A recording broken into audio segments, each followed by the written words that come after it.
What you're about to see are three sudden, brutal ambushes where suspects pulled knives before officers even had a chance to react.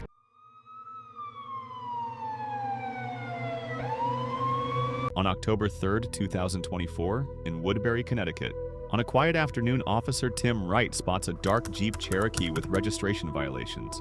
What he doesn't know is that this standard traffic enforcement is about to test his will to survive. I'm in the driveway of 74 Main Street North with Alpha Alpha 39355. At first, everything seems normal. The vehicle pulls into an apartment complex driveway following the officer's lights and sirens. But watch the driver's body language as he exits his vehicle, uninvited. Walking away.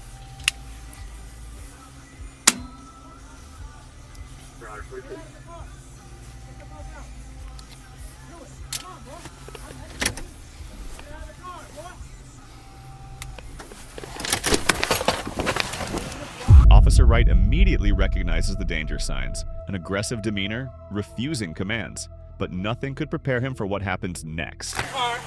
Don't come near me. Don't come near me. What do you mean don't come near me? Don't fucking come near me.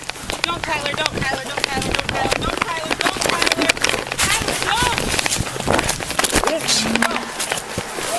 don't! In a violent explosion of movement, the driver pulls a knife and plunges it into Officer Wright's neck. The attack is swift, targeted, and potentially lethal.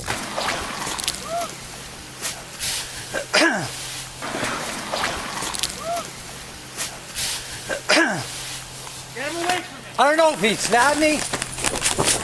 As Officer Wright fights for his life, watch how his backup officer, John Covello, responds with precision. One perfectly timed taser deployment stops the suspect in his tracks. All right. Put your hands behind your back. Put your hands behind your back. All right. Hands behind your back. I can. Down. Give me your other hand. Give me your other hand. Okay. He attacked me. Give me your other hand. He fucking attacked me. He attacked me. Give me your hand. He attacked me. He attacked me. Give me your other hand. He fucking attacked me.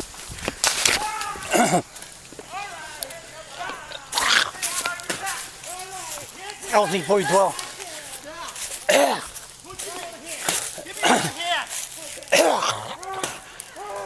LC 4012. 183, put me on that. Roger, 183. LC 4012. With Officer Wright bleeding from his neck, every second counts. His fellow officers make a critical decision. Instead of waiting for an ambulance, they rush him to the hospital themselves. Officer Wright survived the attack and made a full recovery. The suspect, Tyler Wilmot, faced multiple charges including criminal attempt to commit murder and is being held on a $3 million bond. At least that officer saw it coming. But in the next case, the suspect struck from nowhere. What you're about to witness is the moment three officers found themselves trapped in an elevator, facing a knife-wielding suspect. But the deadly confrontation that followed wasn't what anyone expected. On August 4th, 2023 in Roosevelt Island, New York. Just before midnight, police officers respond to 5 911 calls about an emotionally disturbed person who is likely in the influence of marijuana. But soon officers will regret their decision to use elevator. New York City 911, do you need police, fire, medical? Yes, clear. You need the police? Caller, do you need the police? Yes, please. Okay, what's the address? I need the address. Roosevelt Island. You said you're at Roosevelt Island? Yeah, 415 Main Street. You said 4150 Main Street? 540 Main Street. 540 Main Street. She's unstable. Okay, what's the emergency? She's mentally unstable. Okay, alright, and what else is he doing at the location? Huh? No, he's my brother. He's just not feeling all right now because he didn't take his medication. Watch closely as three officers position themselves in the right elevator. But in seconds, their suspect emerges from the left. I know, and I have my No, I said it's like a SWAT. Huh? Like a SWAT. Oh. thought you said you're sweating. Funny enough, the NYPD doesn't have sweat. Silly bastard.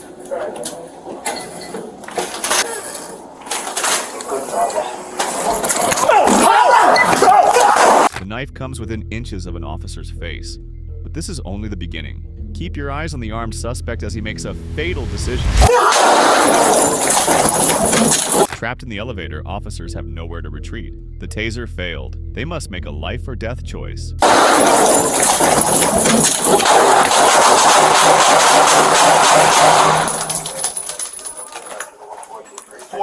Multiple shots were fired by officer, leaving the suspect on ground. But what's questionable here was the reaction of other officer. They secured themselves while leaving their fellow officer out in danger.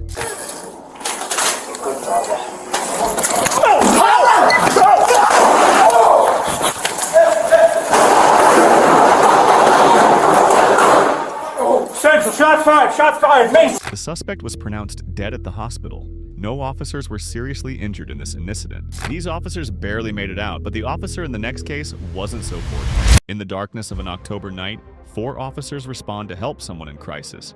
But within moments, their attempt to help turns into a desperate battle for survival, all captured on body cam. On October 5th, 2024 in Bridgeport, Connecticut. As 3 officers approach a dimly lit porch, they have no idea they're walking into a deadly ambush.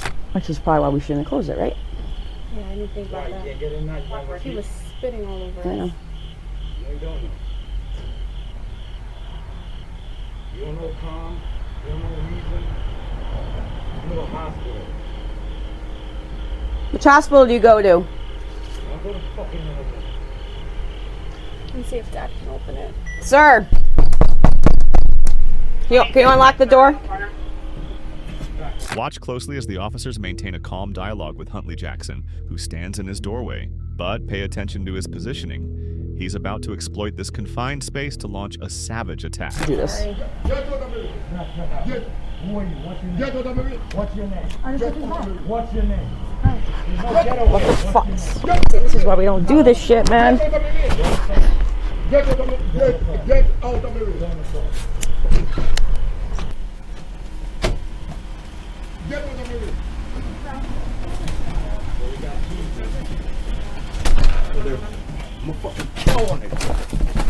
In the blink of an eye, Jackson reveals his true intentions. The knife appears, and before anyone can react, he's charging toward Officer Setti on the crowded porch. With nowhere to retreat, Officer Ketty takes multiple slashes to her shoulder, head, and neck. But watch her partner's quick response that likely saves her life.